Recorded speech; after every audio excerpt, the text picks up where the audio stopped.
Good day. I was going to say good evening, but I don't know what you're supposed to say on podcasts because people listen to them whenever. Welcome to episode number 9 of the Everyone Belongs podcast, where we are looking to examine what life is like beyond tribes and systems, and a love that's big enough for all of us.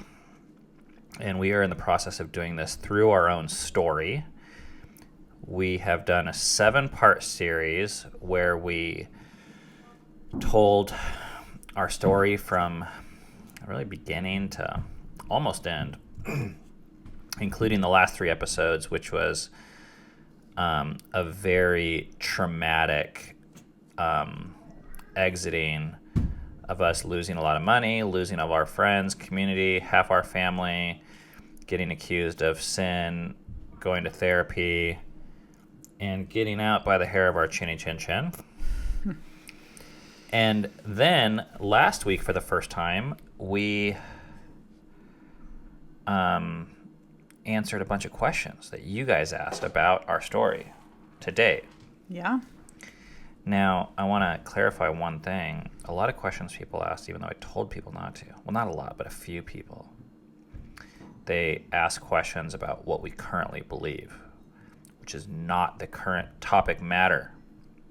But we hope to address that in a future podcast. We'll get there. By the way, I'm Ben. I'm Cammie. Just while you're taking a sip. Mm-hmm. And if you want to know the truth, if this matters to you, we just recorded the last episode 20 minutes ago, half an hour ago, and then we went to Starbucks, and it's 9:30 at night, which is actually not that late. No. And now we're recording our second episode tonight. Mm-hmm. Because we're going to bring the truth to you. What?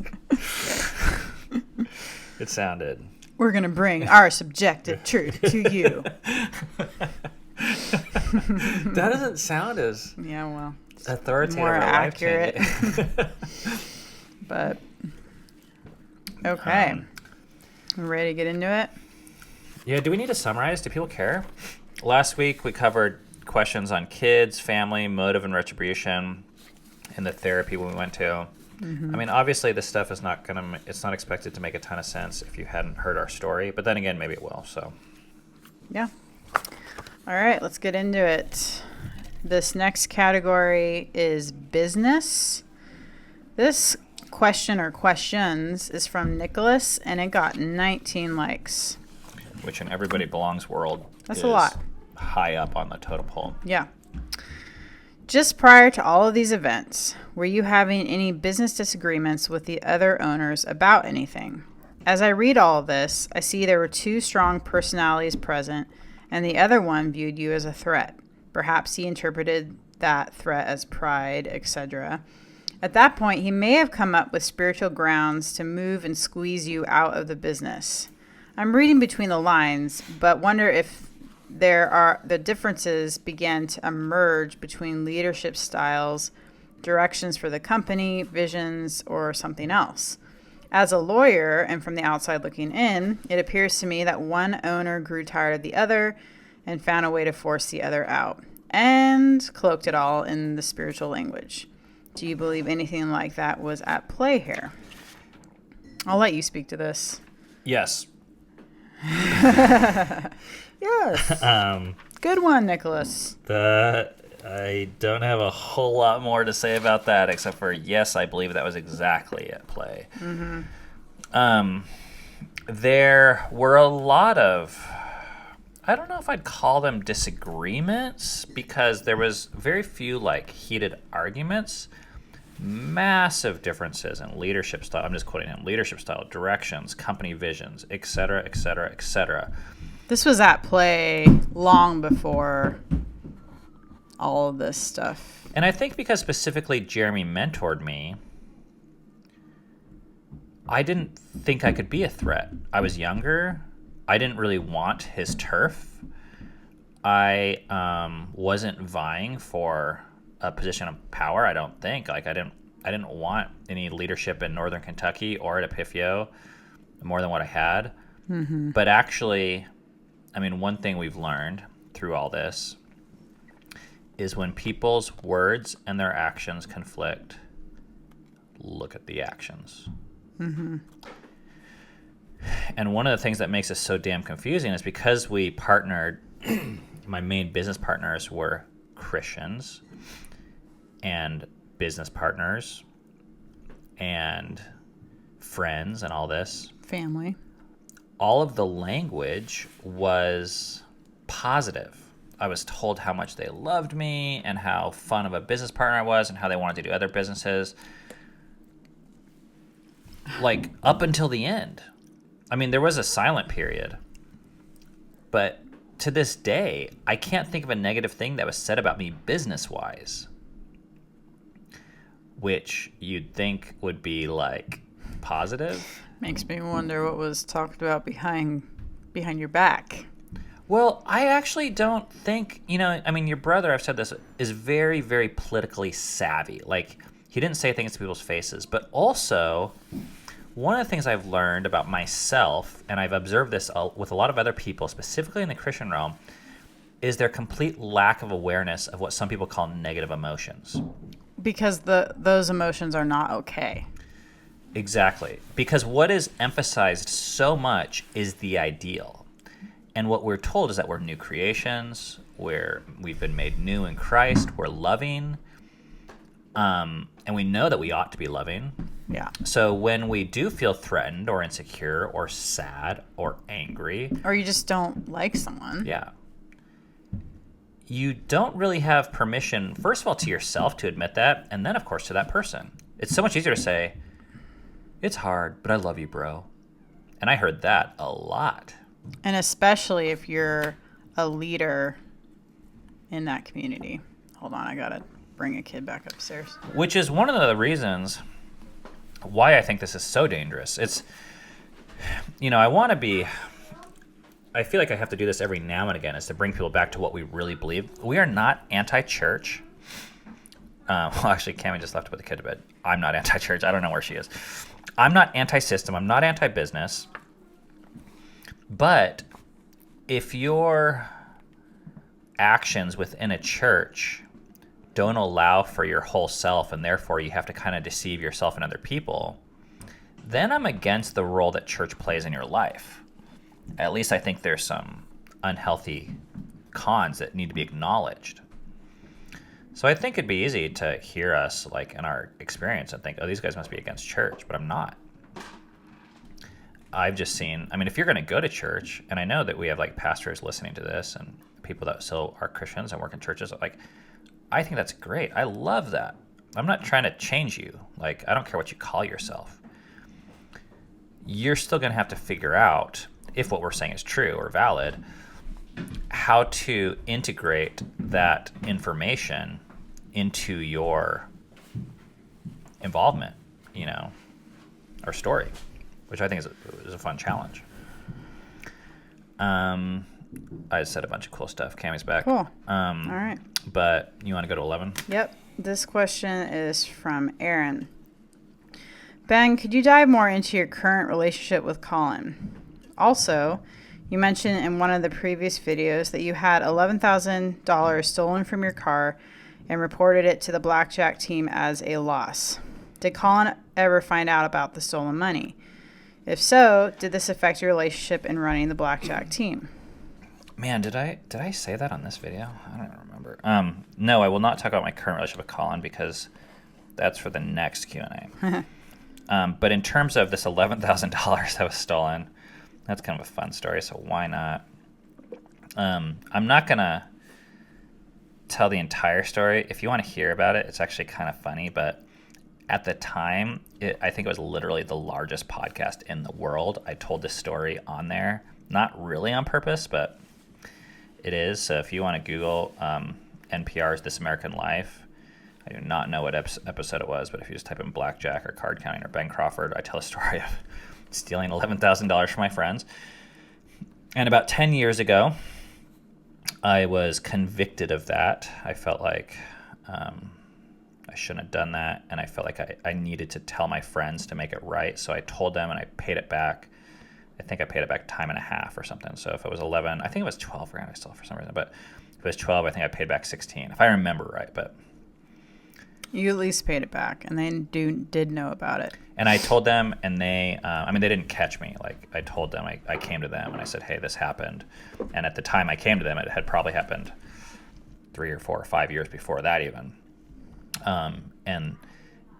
As far as I know, everyone forgave me, and everything was cool. And they all said, like, wow.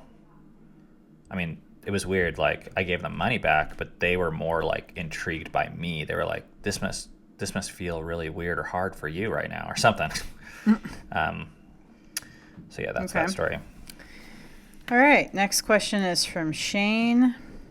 How many or percentage of individuals or families who have shunned you are either employed by Epipheo, in family teams, or members of Crossroads Church? I have no clue. I mean, there's like a little bit of from each group. So a little bit of review. Epipheo is the multi-million-dollar video company that me, Jeremy, and another guy named Steven that I haven't really talked about much, and another guy named John, who I have talked about a little, all started together. Family Teams is currently Jeremy, and Jeremy is Cammie's brother. That's his, like, ministry business now. Yep. And Crossroads Church is the church that Steven, another Steven, he was the one that was probably the most influential and damaging for us in our quote-unquote spiritual discipline process went to. So Shane is asking how many of the families were involved in all three of these things. And I guess I would say a lot. A lot of them were employed by Epipheo. A lot of them are in family teams or had been in family teams or related to family teams. And a number of them went to Crossroads. But probably Crossroads is the least.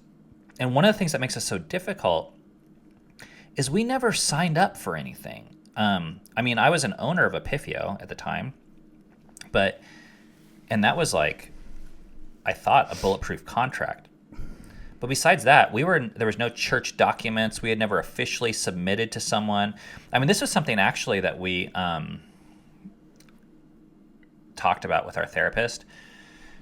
When we submitted to this process with David and Steven originally, and we told you guys it like dragged on for a year, and it cost us a lot of money and a lot of time, and was just like keeping us up at night.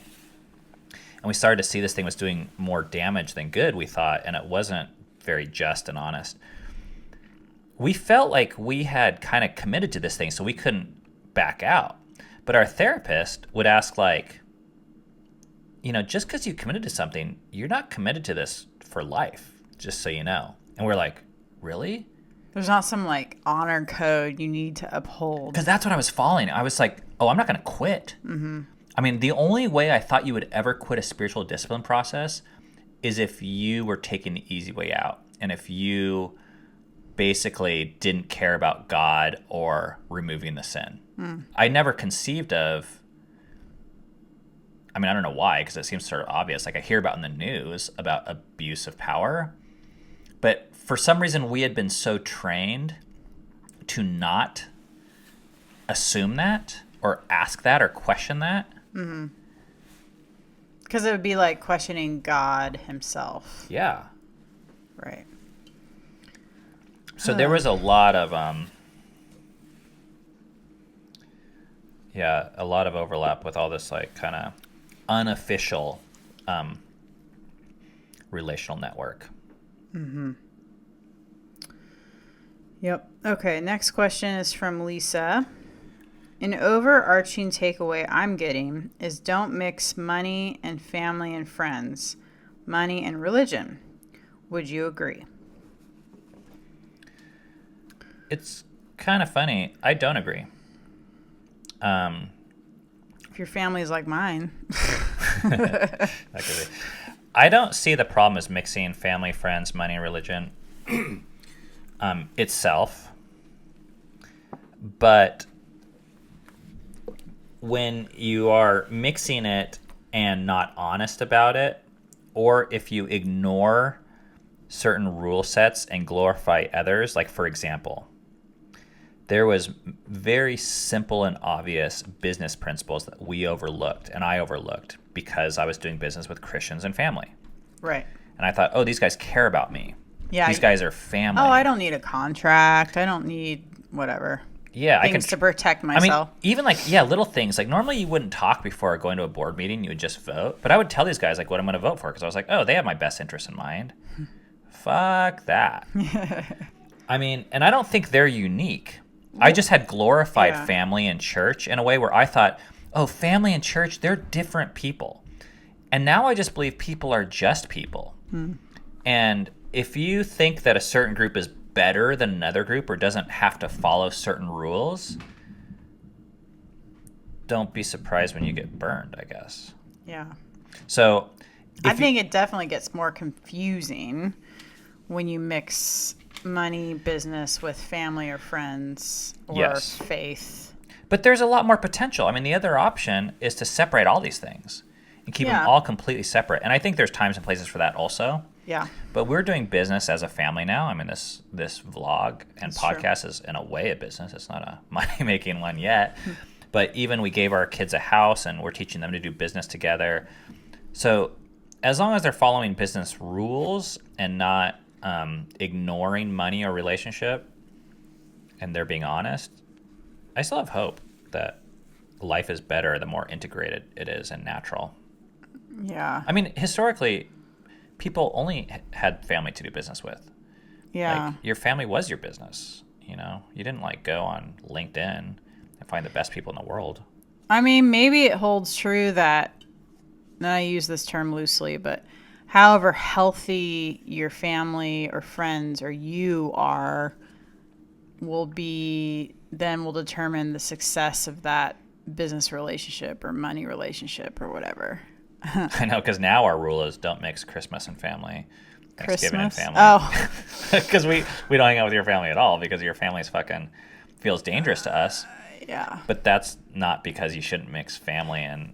Right. I mean, for some people, this would probably work, you know? I guess it's working for us, at least right now. Okay. With our own family. Okay. The next category is regret. And this question is from Arian, and it has 9 likes. Okay.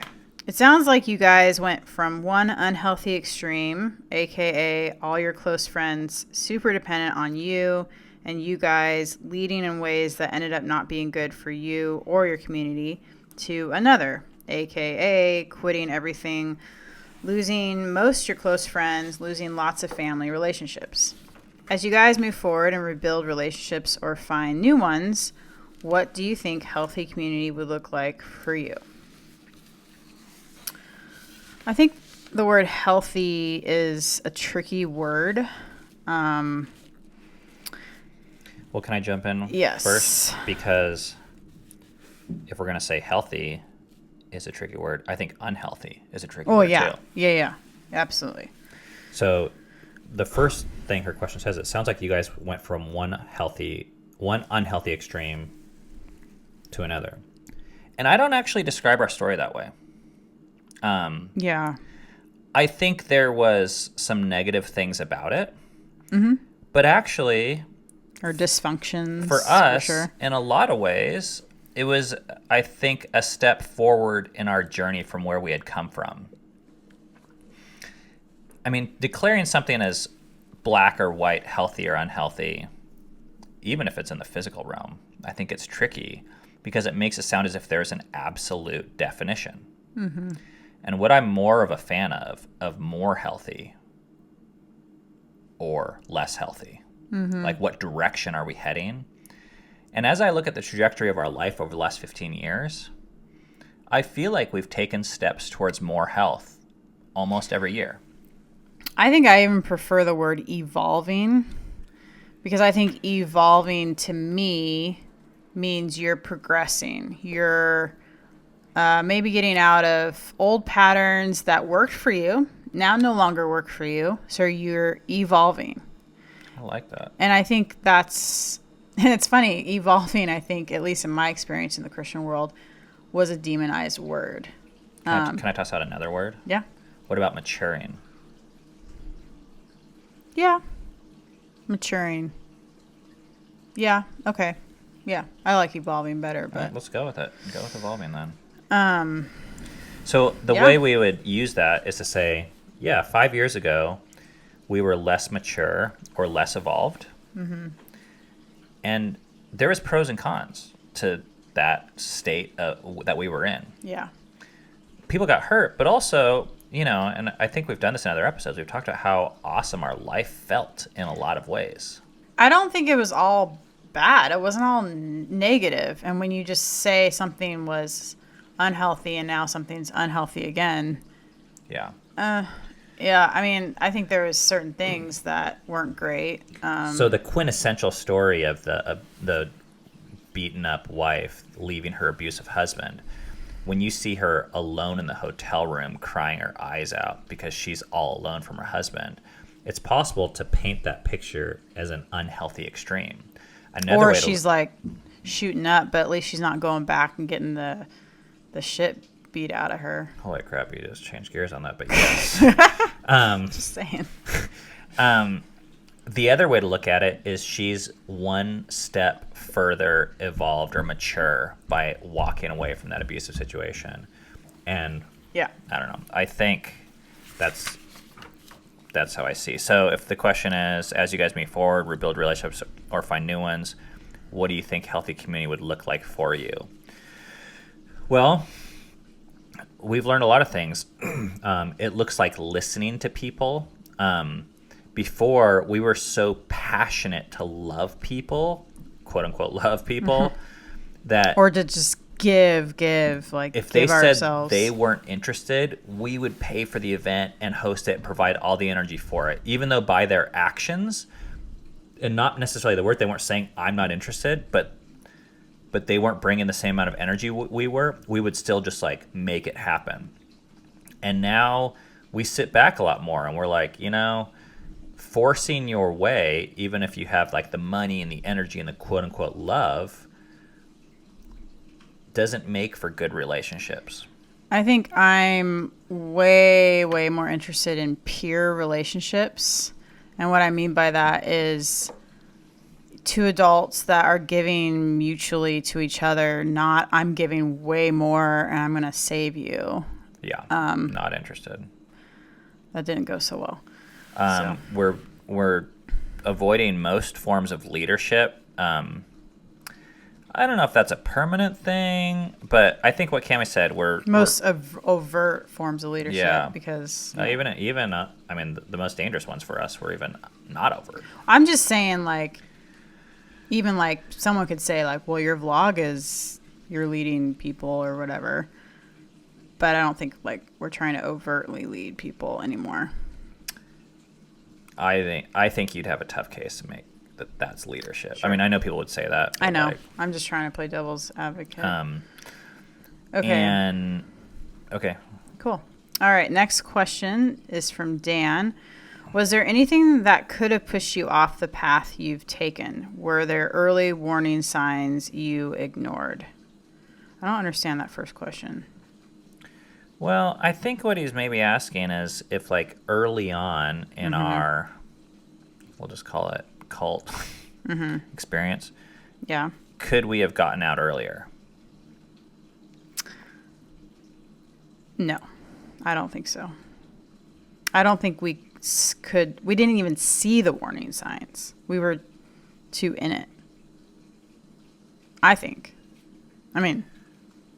Well, yeah. I mean, were there warning signs we ignored? Definitely. Yeah, every day. Thousands of them. Yeah. And our whole life was a Looking warning back, sign compared to how we are now. But it doesn't matter. I mean, like, there's all those phrases, hindsight is 20/20, all that bullshit. But, like, to me, this is like, I don't view life in this way because by definition, like, is there another path we could have taken? By the fact that we didn't, I would say no. I think a lot of people spend a lot of energy regretting, which is another way of wishing that the past was different. And the past got us to where we are now. I don't know how. I don't know why. I mean, yeah, maybe if I was like born this way or that way, or if I had read this book or that book, I mean, everything would be different. I don't know. But I wasn't. And I think there was a reason why we were drawn to these people and these things. And you need a certain amount of pain, I think, to choose something else, always. Right. And the pain came. And when it did, we chose, not even on the first opportunity, but on the 25th opportunity, we chose a way out. Well, and I think it was working for us, like, really well. Like, it felt really good. And, you know, we had a lot of people that looked up to us and said they liked us and wanted to hang out with us until it stopped working. It worked for that stage of evolution we were at. Yeah. Which, by the way, and this is just like, you guys will see there, you know, we talk a lot about parenting on our other channel especially, and it's really important to me that these ideas work everywhere if they're really gonna be valuable or valid or solid. And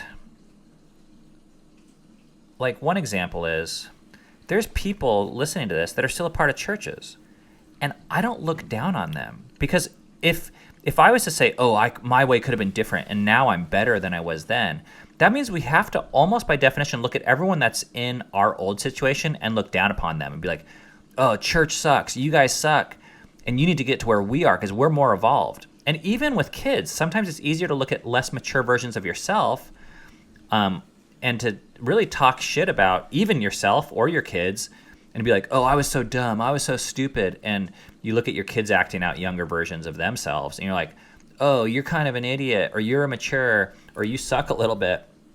And there's another way altogether to look at life, which is like, people in general, I think, are doing the best with what they have based upon what they can see at that time. Yep. And 10 years ago, I look at the 10 version-year-old Ben, and he was doing the best he could with what he had at that time. Now, would I do it again? Hell no. But that's to me a victory story, not a defeat story, because it shows that I've grown and changed. So when I look at people still at church, I just say, I'm assuming it's working for them. And that's great. You know, I'm happy for them. Yeah. Okay. This is from Ashley. In part 1 or 2, both you mentioned humorous stories that touched on the foundation of your teaching being spreading your faith to others. You made shirts, Cammie put her Bible on her desk, and you both told people they needed the Bible. This is when you were much younger. Do you have regrets about this? As an outsider of the social fabric in that time space, it was unclear in the story what those 20-plus meetings a week actually consisted of. Same question, do you regret the time spent on these activities?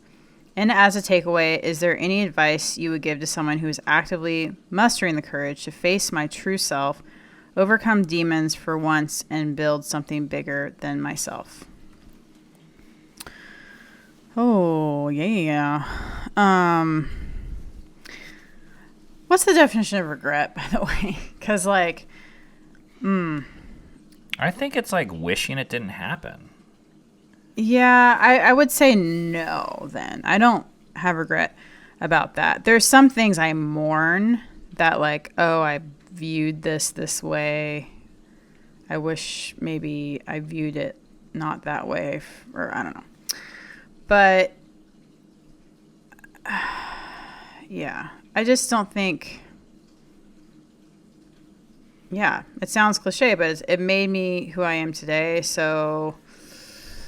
Yeah, I put these questions back to back because, we just talked about this. Like, I don't regret who I was in high school. Now, it's hard to watch, or hard to talk about. I'm like, holy crap, that guy wore Christian t-shirts every day, and I look at the way I dyed my hair blue and the stuff that I wore, my baggy shorts, and it's like, it is a little bit painful.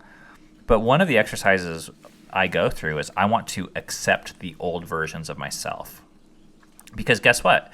In 20 years from now, I'm going to be looking at myself sitting here, and I have two ways I could go. One is to be like, oh, what an idiot. That guy, he believed that then. And we can always talk shit about our past selves and people that are earlier on in the journey.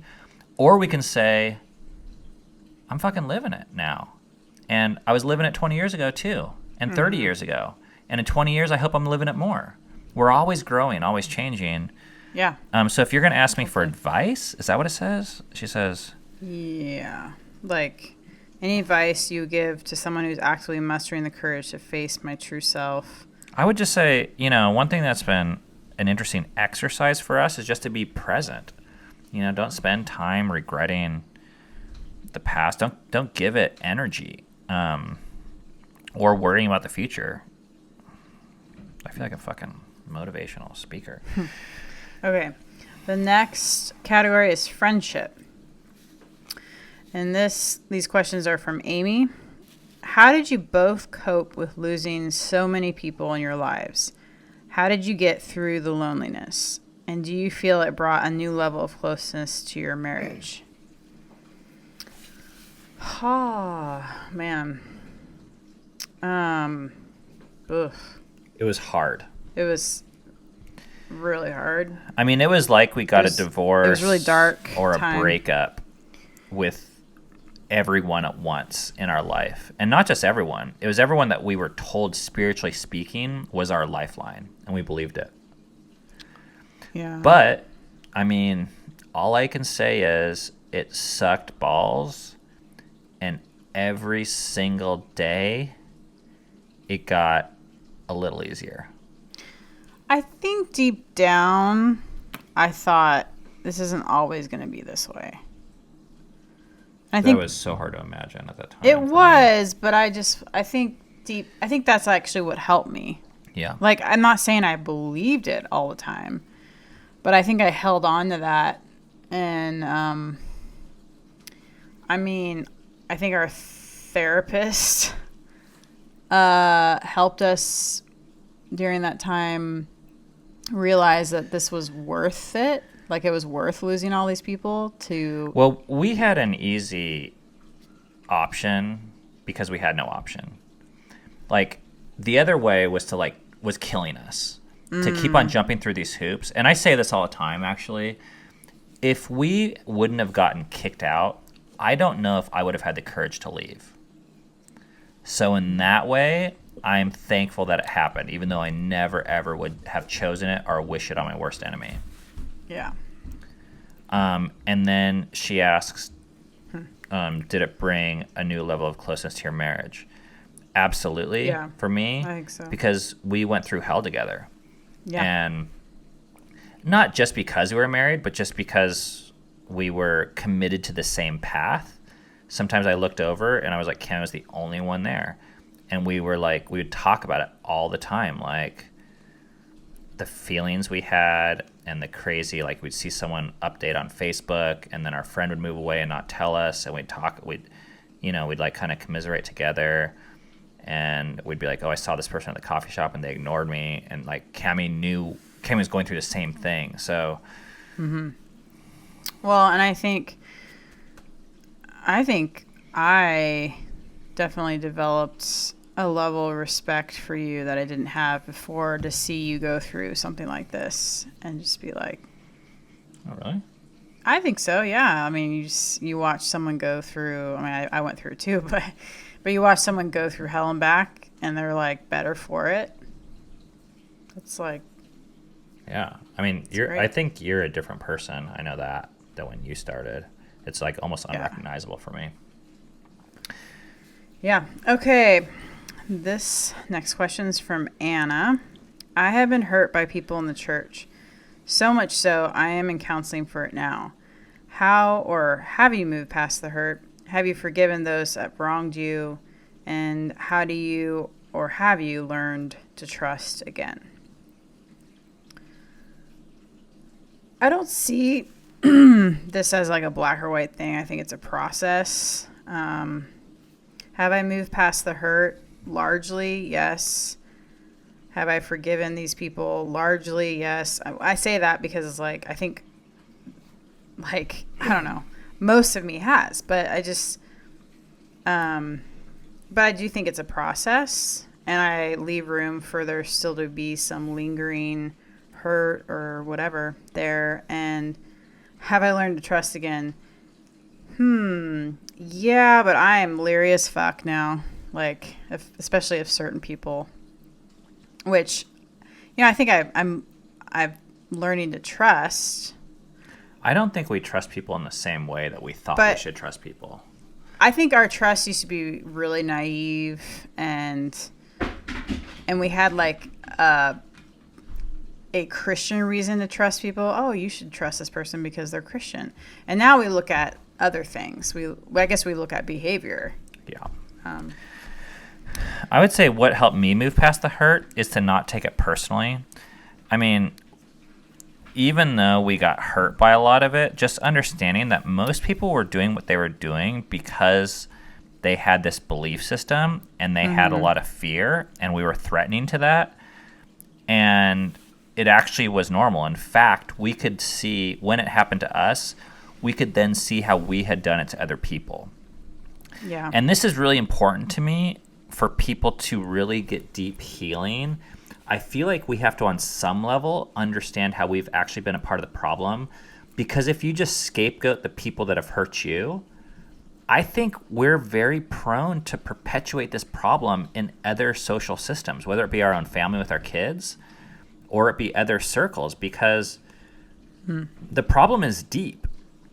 It's not just like as simple as good guys and bad guys, Yeah. Like I think we're all victim to these same motivations and these same tribal mentalities and fears and, I don't know, reactions. So that helped me, when I just realized, oh, they're doing this, and like, yeah, it hurt me, but, it's not a personal thing. And in terms of forgiven, I guess I don't even really know what that means anymore. Like, do we hold it against them? Well, first of all, these people haven't asked for forgiveness from us. And I don't really feel the desire to be in relationship with them, but I don't feel angry, and I don't have energy around it anymore. I think forgiveness, at least how I understand forgiveness, is you accept what happened and then you move on. Yeah. Like.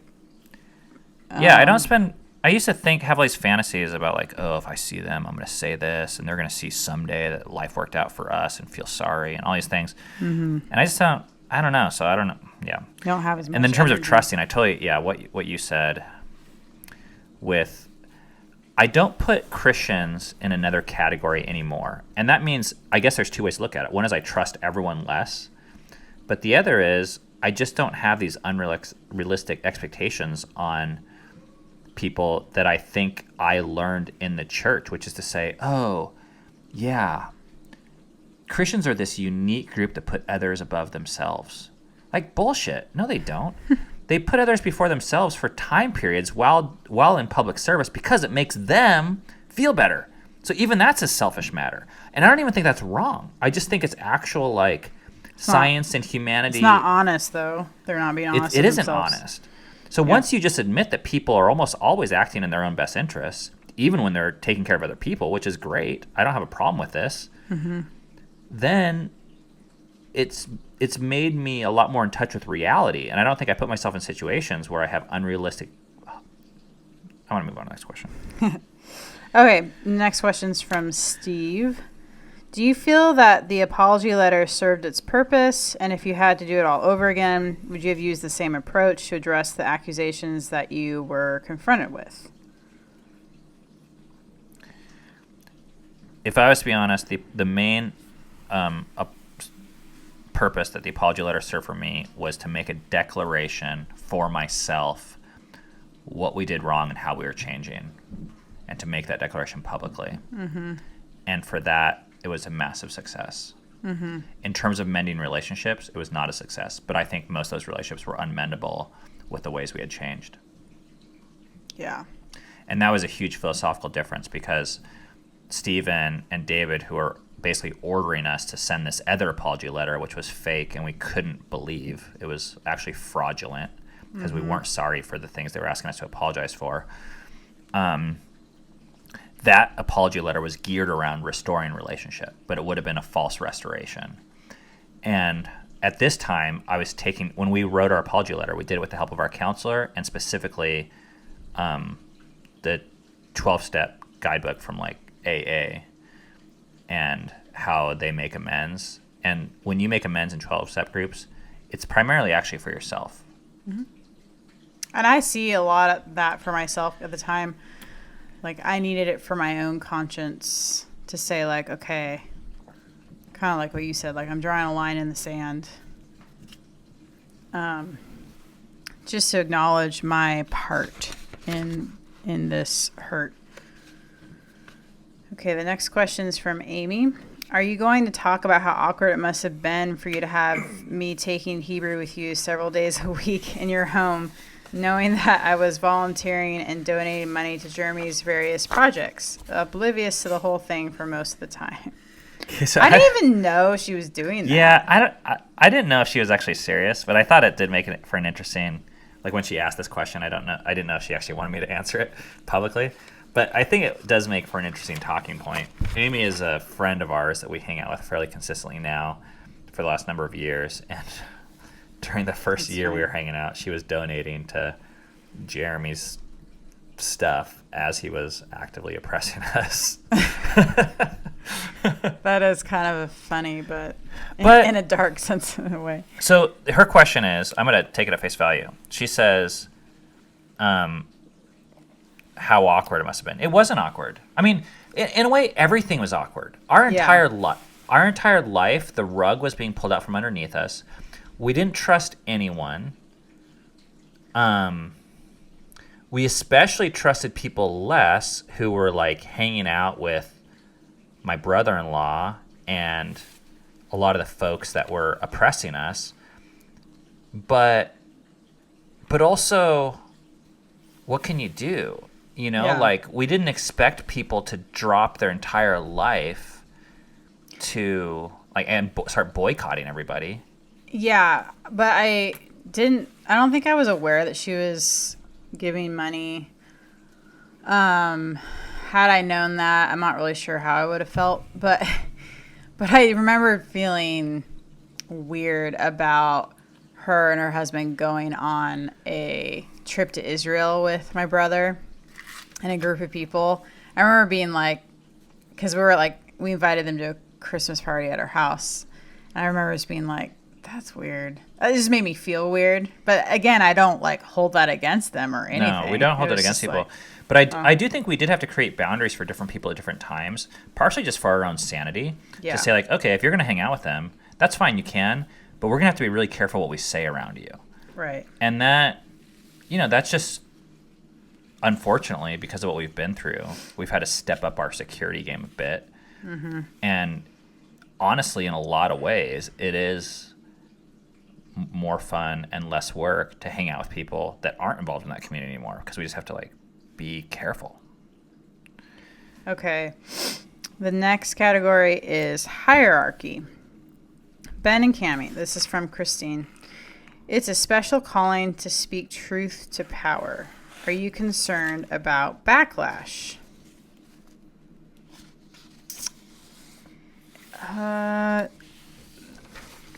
Not terribly. I leave some room for our life to get hard because of something, but I feel like we're so out of that world. I wouldn't say, I know we're not invincible, because who is, right?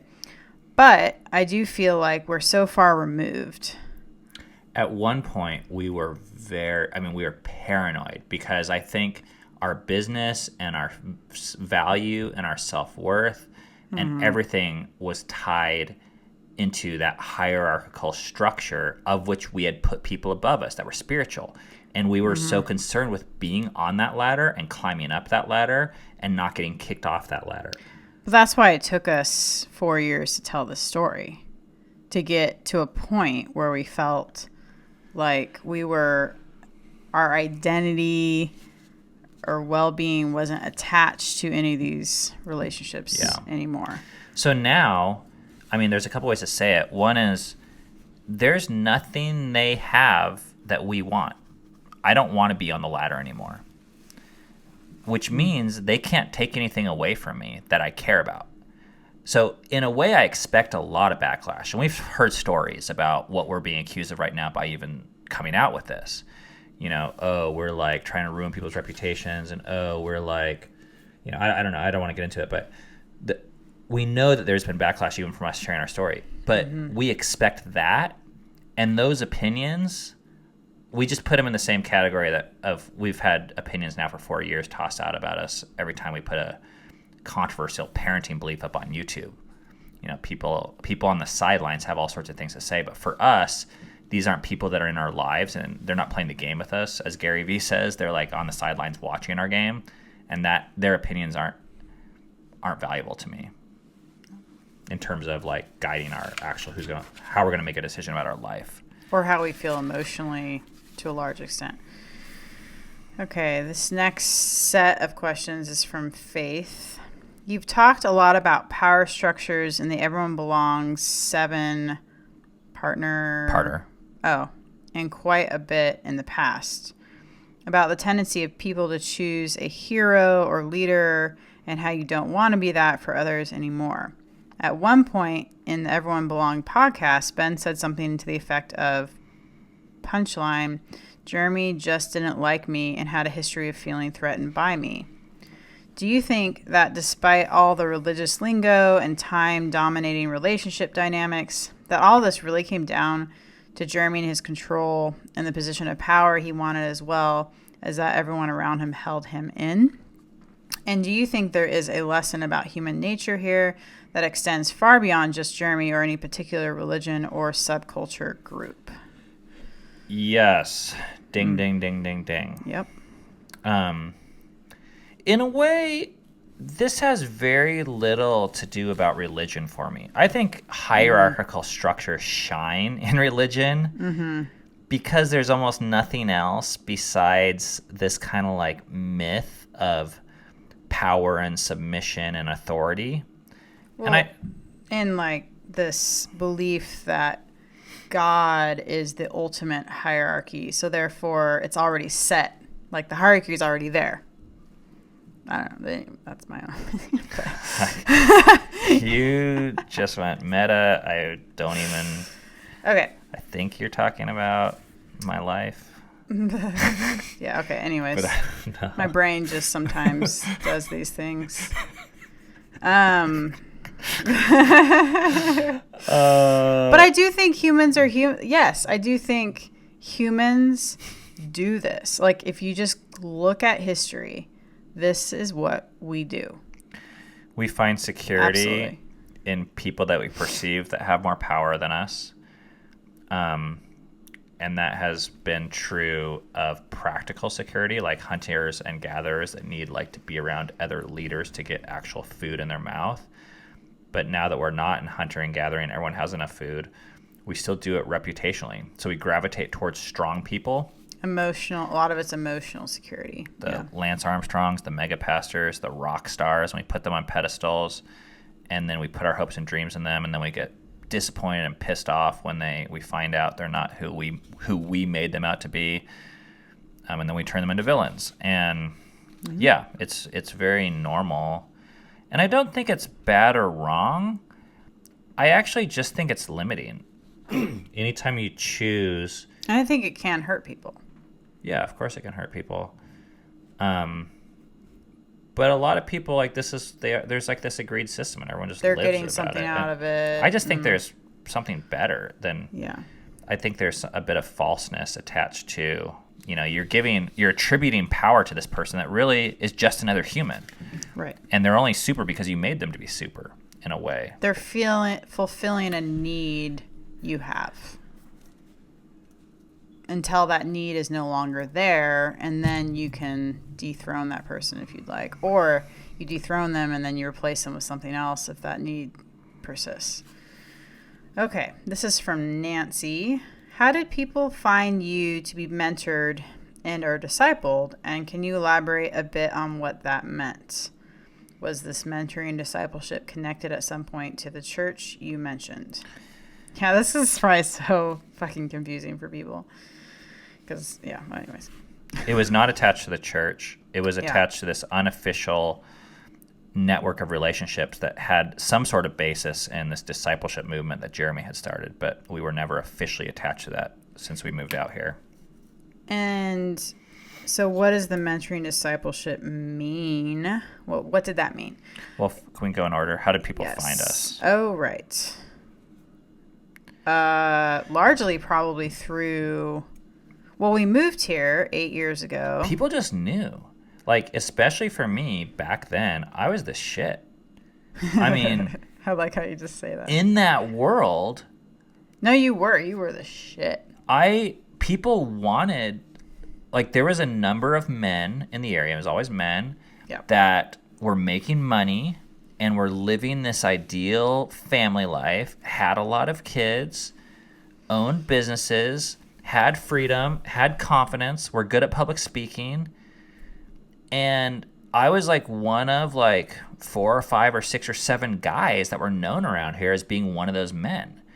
So what the dynamic was that younger men would come to me very consistently to the tune of, let's just say once a week to once a month, to ask me anything from how should I raise my kids to improve my sex life, business life, to will you mentor me? And when someone asks, will you mentor me, it basically means, will you tell me how to live my life consistently? Like, can we meet once a week? And I'm giving you authority to speak into the particulars of my life, and it's assumed that they're going to do what I say. Mm-hmm. And I mean, it's kind of weird when you paint it this way because it sounds so bizarre. But the belief was that there was all this evidence that my life, that I was following God and my life was working out and I had been faithful and was older than a lot of these people, even though, I'm like 35 or something. And, but for a 24-year-old, I'm a fucking godfather. And if they can learn from my mistakes or my lessons, why wouldn't you? So that was the mindset. But the negative side of it was when you give someone absolute authority, it prevents you from making the decision yourself. I mean, you are making it by letting them make it in a way, but you're not taking responsibility for it. And how the hell am I supposed to know what's best for some guy that has a different ethnicity, different background, different goals, different wife, different kids, different personalities than me? But back then we overlooked all that stuff and we're like, well... And it's like a recipe for disaster because eventually things are going to go south. Things go south for everyone in some time or way, right? And then you get blamed for it. Oh, the glory was nice when it was going well, and then when it stopped, it did not. It was not nice. All right. Fun stuff. Okay, next question is from Andrea. The question I cannot resolve myself is, why would Jeremy ask you to submit in the first place? Was there a more specific context for that idea, other than the greater context that the Bible has the word in it? Were there any prior conversations that established some sort of authority structure? I mean, this just goes into the question we just answered, is yes, there was this established authority structure that you were expected to have someone over you who is discipling you, mentoring you, and someone under you who is discipling. But it wasn't realistic. It also wasn't super official. It wasn't official until push came to shove. That's what was weird when Jeremy finally said, will you submit to me? This was after years of living here already. And Jeremy wasn't submitting to anyone himself, So it got kind of weird. But to answer the question, it says, why would Jeremy ask you to submit? Jeremy is smart. And Jeremy never officially asked me to submit. At one point, he asked me if I wanted to. On the November 23rd conversation, that was before the shit hit the fan, is one of the last conversations we had before he served me with a pride document 1 month later. And he asked me if I wanted to submit. And like an idiot, thinking he was really just asking, I said no. That's when 1 month later, the trap was sprung. I mean, I had no idea. And then it was 3 months later, it was February 25th, 2016, when that was when, like, so we had been in these conversations where David, who was overseeing this process, was trying to mediate things with Jeremy and I. And Jeremy flat out said at that point, he says, I don't think, because I had repented of these things, I'd taken those 2 weeks off. And he says, pride is still the root issue. And that's when he kind of, for the first time, I could see his cards on the table. And he said this whole process would be a lot less confusing if he had authority over me and was overseeing it.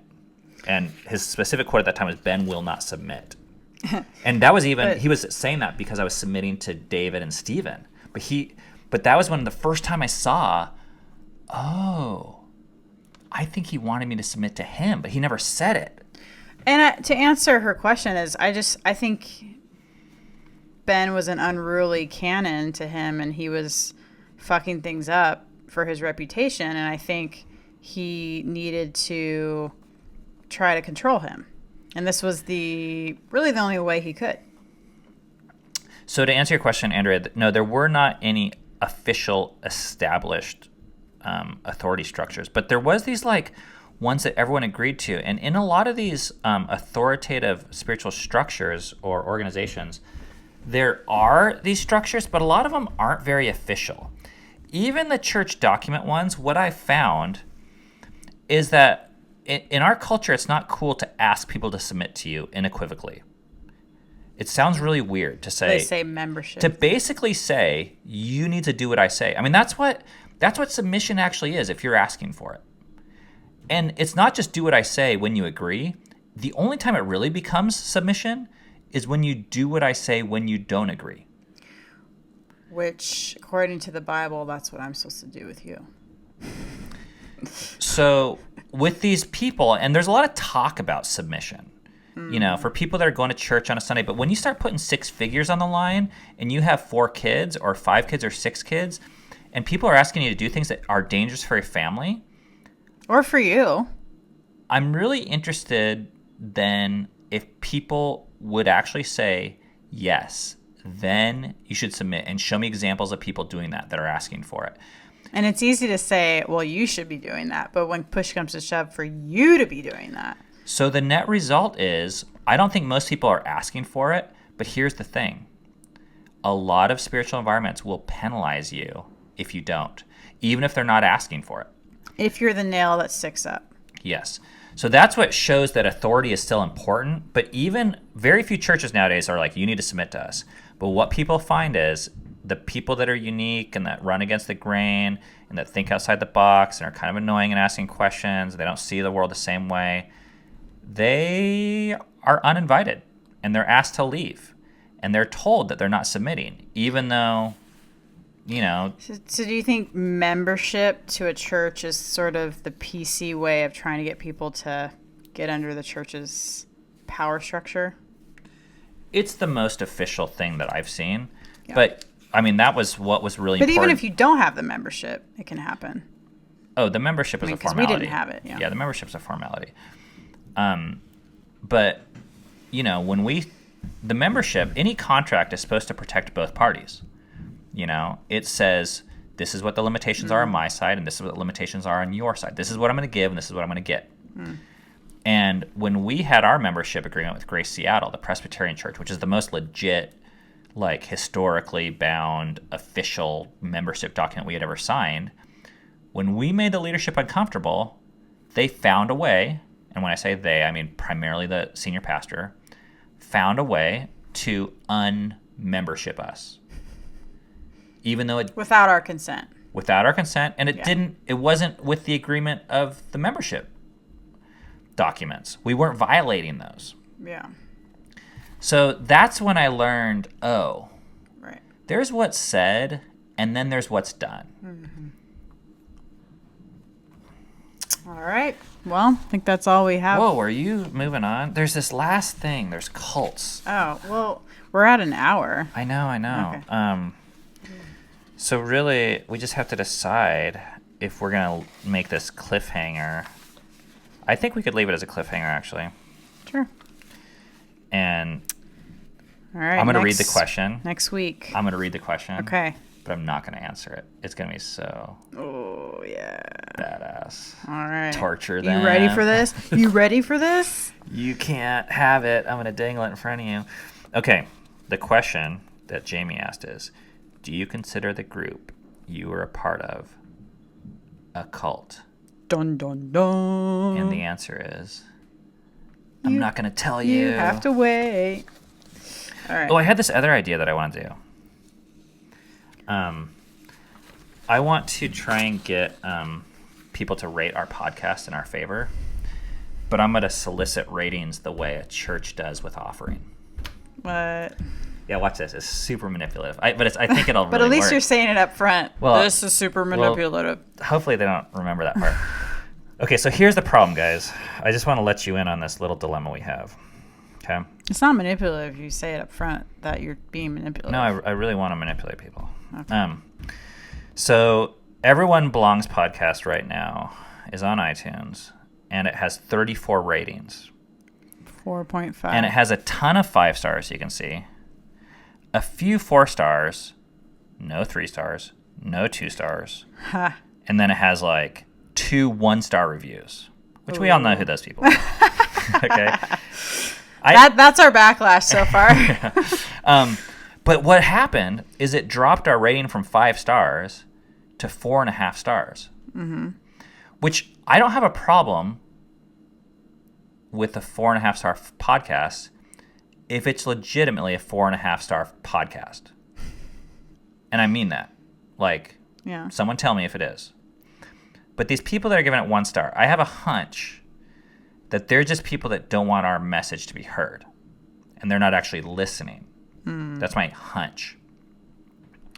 But, okay, so this is where I want to manipulate people. Because instead of saying, can you please do this for me because I want 5 stars, I'm going to put it on them. Okay, so do you want to be the type of listener that listens to a 4.5 star podcast?